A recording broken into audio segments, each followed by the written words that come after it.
Pagka pala nahihirapan tayo, huwag tayong magreklamo. Huwag tayong salita ng salita.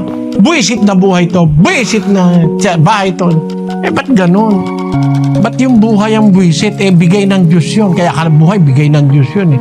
Sasabihin mo, buwisit na buhay. Puro na lang ikahirap, puro na lang hirap, puro problema. Hindi mo ba alam na ang Diyos ang nasasaktan mo ang kalooban?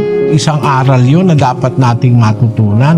Nagdaramdaman Diyos doon. Namumungkahi siya sa galit.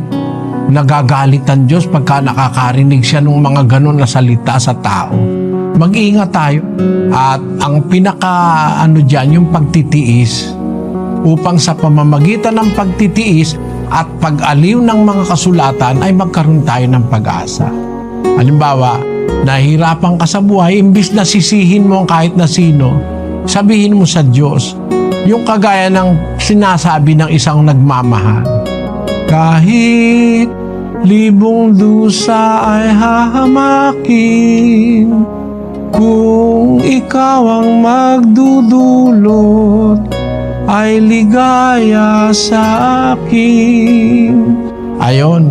Kung sa tao nasasabi mo yan, lalo mong dapat masabi sa harap ng Diyos na kahit na po ako mahirapan, Panginoon, kahit na po mayroong mga mabibigat na mga sama ng loob sa aming mga kaaway, sa mga kapwa-tao, huwag mo lang po kaming iiwanan.